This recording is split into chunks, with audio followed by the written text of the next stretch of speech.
What's up, everybody? Welcome to BioWest 3 Raw TV. First of all, let's fix this fucking camera angle, make that shit square. All right, let's talk about something today, guys. So, Seth Feroce's video. Now, I love Seth. I've known him for a really long time.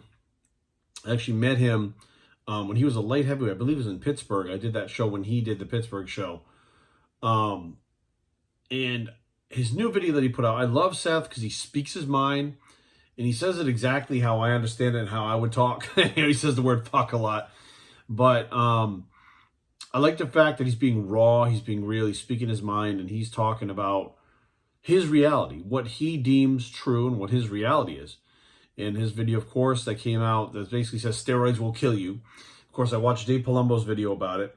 There have been several videos about it. I only watched Dave so far. Nick Trigilli just put out one. And I haven't watched his one yet, but I'm going to see what that one's about. But I also sat on it for a couple of days and wanted to see everybody's reaction to it, etc. And chime in to give you my 2 cents. Now, here's the thing. I love Seth for being raw and real. Now, I also love Dave for speaking his mind and saying that he doesn't feel like steroids are what's responsible.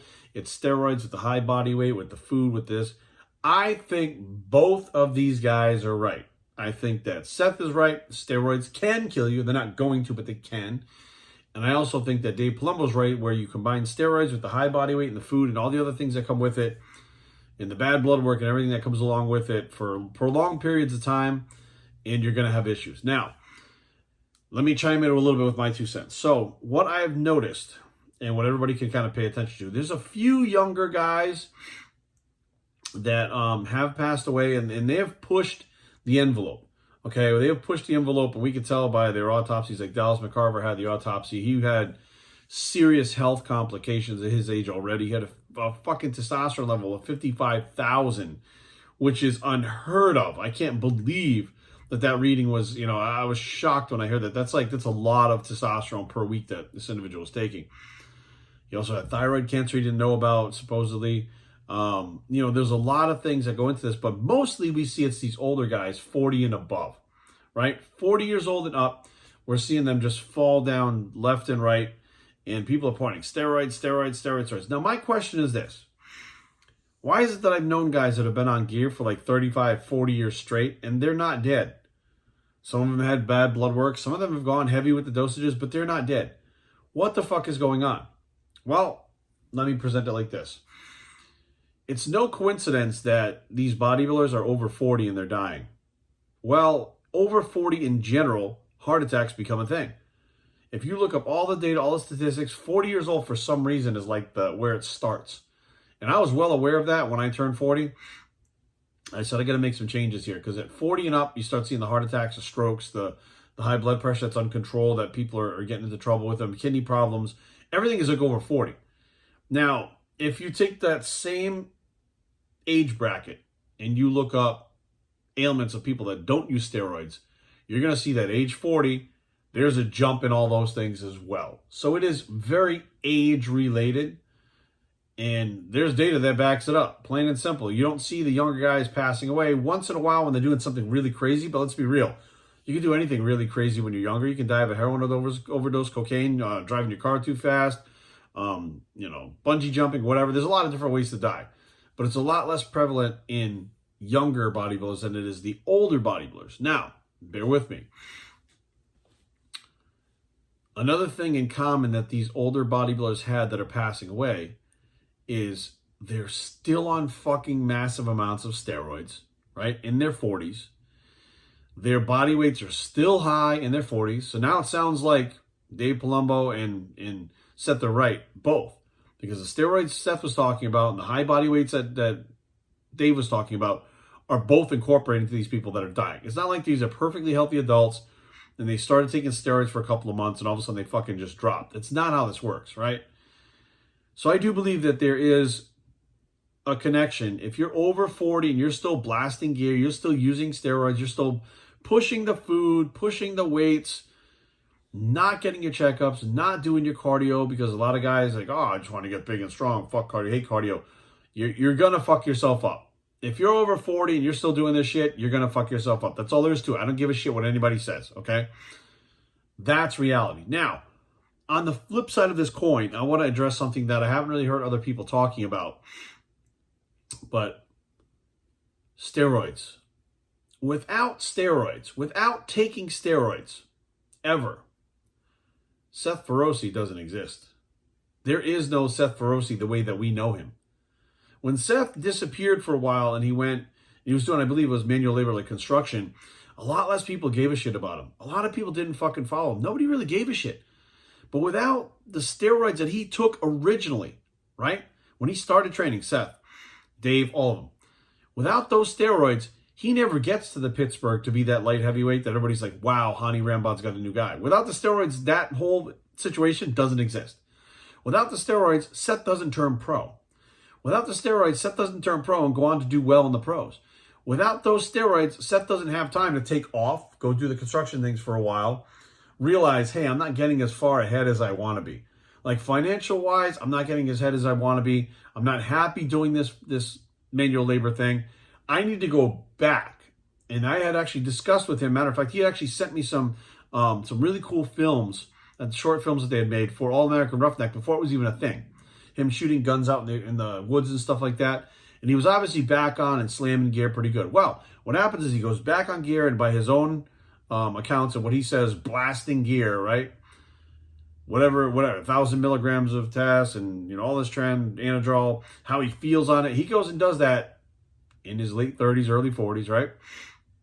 Or even mid 30s, heading into your 40s. And what happens when he does that? Everybody gets interested in him again. He builds up an even bigger following than he ever had, and now he's not even competing. He's just saucing himself to the gills, like he says, sauce to the gills or geared to the gills or whatever he says. And now he becomes the All-American Roughneck, right? Now he becomes something larger than what he was before, but it's steroids giving him the physique. Without those steroids giving him that physique, if he had just come back from the construction and just tried to jump back into this, people would not have paid attention like they did. They saw him get jacked again and shredded again. They're like, yeah, that's the fucking shit right there. That's what launched him again. So without the steroids, he never has any career in bodybuilding to begin with, which he could set himself up to come back for the comeback with All-American Roughneck. Without that happening, he's not financially secure like he is now. He doesn't have the companies. He doesn't have the following. He's not able to take care of his family. He's not even the Seth Feroce we know without steroids. Without taking steroids, you and I can't even pronounce the fucking name Schwarzenegger. Let's be real. Arnold doesn't take steroids. What happens? He's on a farm. He grows up on a farm. Arnold doesn't take steroids. He never does bodybuilding. He never has the physique. If he never has the physique and never does bodybuilding, guess what? He never gets any movie offers. If he never gets any movie offers, guess what? That motherfucker is not Arnold Schwarzenegger that we know today. He's some fucking dude working on a farm in Austria. That's who he is without taking steroids. So steroids have played a pivotal role in Seth Feroce's life, in Dave Palumbo's life, in Nick Trigili's life, in Arnold Schwarzenegger's life. Nobody knows who any of these fucking people are if they never stuck a needle in their ass. So let me ask you, by turning around saying, I'm going to condemn steroids, right? I'm going to say that they're awful, they're bad, it's going to kill you, it's this, that, and the other thing. Here's the deal. The trade-off was you're able to create something, be your own boss, make a bunch of money, be financially secure, and take care of your families. All of them. All the people I'm talking about. And if they never took a fucking steroid, that never, ever, ever would have happened. So steroids, as a byproduct, are directly fucking responsible for everything these people have that are speaking down about steroids. I'm like, what the fuck? I'm like, how does it... Yes, I understand that, pushing your body weight. Well, stop being an asshole with it. That's the problem. The problem is not the steroids. The problem is the people that like to go out there and feel like they have to keep taking more and more and more and more and then maintain more and more because as they progress into their older age, Dave Palumbo has trimmed down a lot. He slimmed down a lot. He's smartened up. He said, I did this for a while. I can't do this to be very healthy when I'm older. Now he always at 200 pounds or something like that. He looks drastically different than he did before. Seth didn't look any different. He looked better. Nick Trigili, he looks just as fucking good as ever.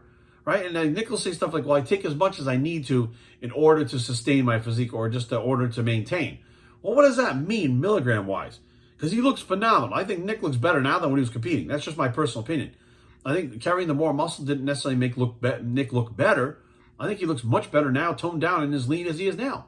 But the whole point of it is, Without these steroids, none of these motherfuckers are who they are today without them. So I step back and I'm just like, so you all rolled the dice and took a chance, right? And it worked out for you guys. And you may have shaved some years off your life.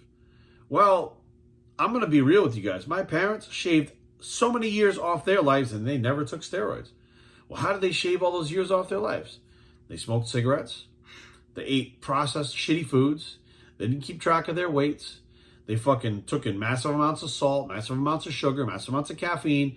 They did all the things every other motherfucker out there right now is doing. My mom died at 70. My dad was 72, I think, when he died. My grandfather lived to be 96 and lived on his own. He had fucking all his wits about him. But Grandpa, he ate foods that he grew as a farmer. The foods that he grew, he ate. He didn't eat fast food. He drank alcohol, but he even quit that when he was a little bit older. He ate, like he would get meat from the butcher. He'd trade vegetables for the meat from the butcher, not some random fucking shit from the store. It's all full of chemicals and shit. He lived a cleaner way of life. And he was on a farm physically working all the time, physically active. That kept him healthy. Up until 96, he was totally fine. Then all of a sudden he got the flu one day and he died. So my grandfather lived about 26 years longer, time span wise, than my parents. And what's interesting was when we used to tell my parents, we don't want you to smoke because you're going to die. They'd say, shut up. It's my life. I'm going to do what I want. I don't care. They would say that. I don't care. When you say, well, Mom, you shouldn't eat like this. My mom had 2 heart attacks. My dad had a brain bleed, a stroke. Mom had 2 heart attacks, had high blood pressure, type 2 diabetes. My father had type 2 diabetes, which eventually turned to type 1. He was insulin dependent. Their health went right to shit because they did everything that every other American out there does because that's just how it is and that's how they lived at that time, right? So all of that stuff killed them faster and they didn't take steroids. So there's a lot of ways you can fuck yourself up. You can one of those people like, I'm going to avoid steroids and eat all kinds of processed foods and shit, fuck yourself up and die early. Like you're not paying attention. There's just a separate way I feel that you have to live your life when you're getting into your 40s. You have to make some kind of mental change. You cannot do the same shit you can when you were younger. Look, I'll be honest with you guys, I'm 46 now. When I was younger, my 20s, 30s, I didn't know what a fucking flu or cold was. No matter what, because where I come from, we didn't have jobs that gave us paid time off, sick leave. We didn't have shit like that. We got paid as we worked. So no matter what, your ass was going to work. Whether you were sick or not, your ass was going to fucking work. So whether I had a cold, a flu, nothing ever stopped me. I didn't even feel that shit. A couple of years ago when I had the flu, or I'd say about 5 years ago, 4 or 5 years ago, I had the flu. I was laid up on the couch for 3 fucking days. Now I get a head cold and I have a hard time walking around with it. Why? Because I'm 46 years old. My body is different. It recovers differently. It is different. It's getting older and it doesn't rebound and recover the way it used to. Okay, so regardless of what people think, my personal opinion, from what I've seen, and don't get me wrong, I've done a lot of shit in my day. I've taken a lot of fucking drugs. I've probably taken more shit than some of the pros have. I've done stuff like all the fucking opiates, all the street heroin. I've done all the cocaine, injecting cocaine. I've done it all of it. And I'm still here beyond Rich Piana, Boston Lloyd, these other guys. Why? Because there comes a time where you go, you know what? I got away lucky so far and I've done damage, but I might not make it to 80 or 90 like my grandfather. I might make it to 70, 75 like my parents. Maybe something like that will happen. Maybe not. I don't know. I don't know the future. But the whole point is, I saw the writing on the wall. I'm like, if I continue like this, these guys are all dropping. And like, we have Curtis Leafler, which goes way back. Anthony DeRezzo, way back. These are guys that have died that you guys probably don't even know about, that were in their 40s and walking around like massive motherfuckers, right? Don Youngblood, Masters Mr. Olympia. He fucking passed away of a heart attack too. There's so many people that have died throughout the years, bodybuilders, that yes, they were on steroids, but they died taking steroids. It wasn't from steroids. Now, I'm not saying steroids can't hurt you. I'm not saying that at all. There are people out there with genetic predispositions. You take one shot of test, your blood pressure goes through the roof, you'll fucking die. All right, there are people out there where you take one Anadrol and you wind up pissing your liver out in the urinal fucking later on that day. Right? There are definitely people out there that should not be taking things to, how do you know? I guess you don't until you try to get fucked up. But regardless, there are people genetically that can't handle this shit. There are other people that have the constitution of a fucking horse, that they can load up all kinds of shit and they're totally fine.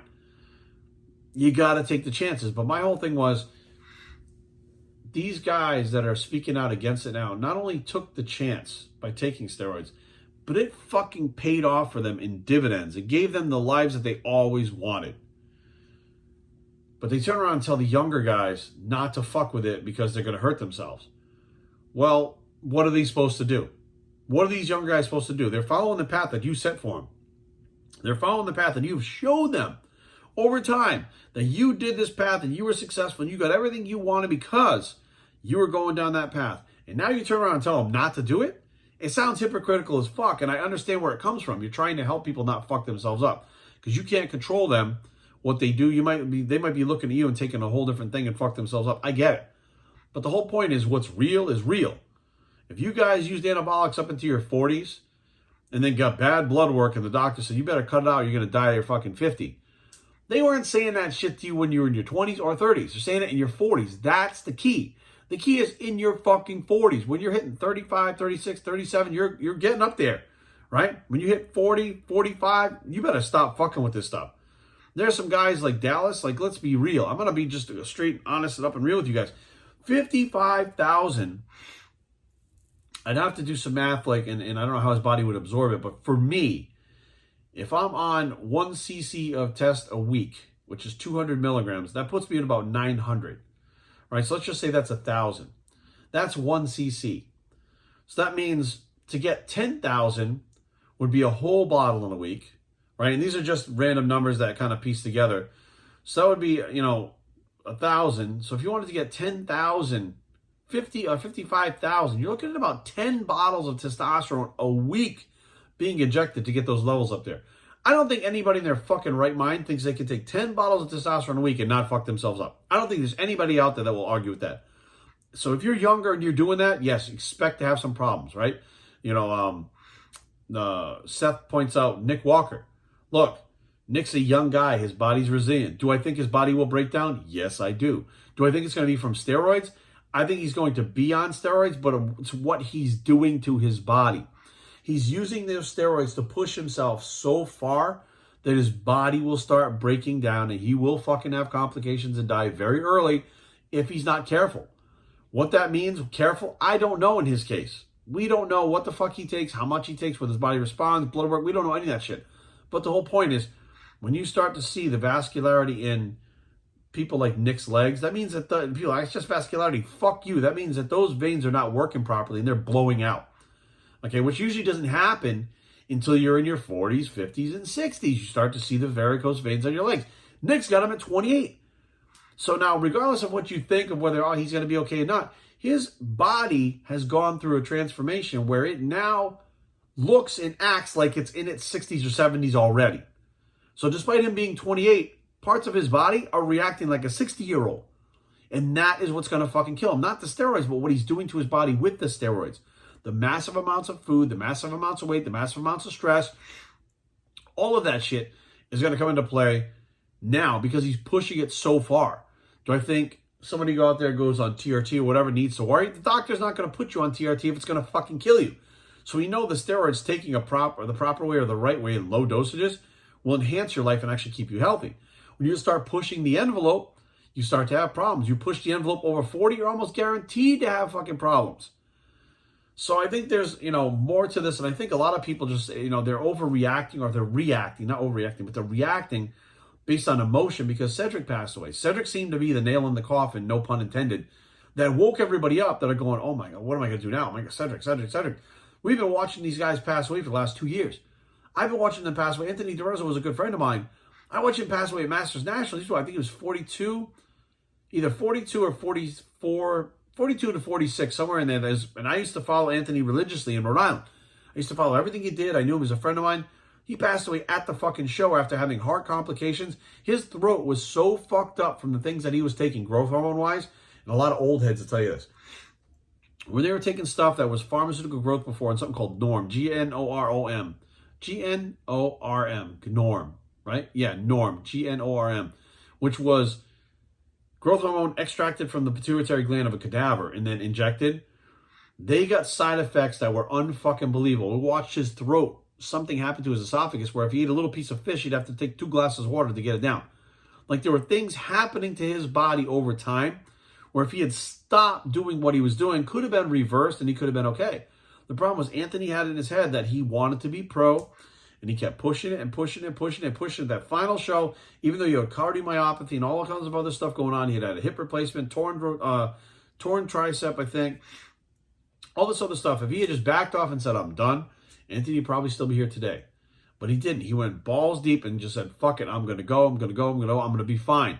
Even with the doctors telling him he probably shouldn't do this, he died at the show, at Masters Nationals. So I look at it like this, guys. Here's the deal. All these guys telling you not to do it, first of all, it's your fucking life. Do whatever the fuck it is that you want to do. Be smart about it. Don't be stupid. Don't be megadosing this shit well into your 40s. Like, fuck, if you're going to do it, your 20s, 30s, whatever you're doing, your body will be very resilient and recover, like almost like Superman or Wolverine. All right? But when you start at 35, 36, 37, the body changes. You hit 40, it changes. 45, it fucking changes. There's nothing you can do about it. So if you want to be alive in your 40s, you need to stop taking the chances that you were taking in your fucking 20s. It's that simple, all the way around. Take it or leave it. It's just my 2 cents. It's just information. But the bottom line is, for any bodybuilder to be condemning steroid use or bodybuilding, like Cali Muscle was talking about canceling bodybuilding, Cali Muscle, again, built his name on what? Bodybuilding. If he didn't take steroids, he wouldn't be the Cali Muscle we know now. He wouldn't be in the Geico commercial directing traffic, doing this thing that he was doing. We wouldn't even know who Cali Muscle is if he didn't take steroids. And he's trying to cancel bodybuilding. Like, you made your fortune, you made your career, you made who you are. The name Cali Muscle was made on being on steroids and having a certain look. Why would you sit there and say, guys, this is not the way to do it? We've had bodybuilder after bodybuilder after bodybuilder after bodybuilder create wealth for themselves, financial security, take care of their families, work for themselves, not have to punch a 9-to-5 job. We've had so many positives from it. And the one thing that we can agree upon is they've all taken steroids. And without those steroids, and they don't look a certain way, they don't get any of that. So you have 2 choices. You can either live the way you are right now, hitting your 9-to-5, struggling, doing what you're doing, find another way without steroids, which is an option, right? Or if you're one of those people that's really into the sport, you're really into it, and you're taking it, and your body is changing, and you're getting the attention, you're getting contracts, you're getting growth on your social media, to shut that all down and say, well, steroids killed Cedric McMillan, so don't do that. You know, like, don't do this, don't do that. My thing is, be in contact with your doctor, get checkups regularly, do the things that you need to do to make sure you're okay. And if something comes up, walk away from it then. If something comes up where you're fucked up, walk away from it then. But for me to say, you know, oh, I don't think steroids are good. I think they can harm you. I think that if you take them too long, if you do the right thing or the wrong things, they can fuck you up. But I also think that myself and a lot of people, you wouldn't even know who I am. If I take steroids, you wouldn't even know who the fuck I am right now. You wouldn't even be watching this video. So how can I say steroids are the devil, steroids are evil, steroids are this? Without steroids, I don't exist here either. So at least I'll be real about it and tell you guys both sides of the coin and not just go with, like, you know, just making these things out to be the devil or demon that they are. Look, these steroids are just a tool like everything else.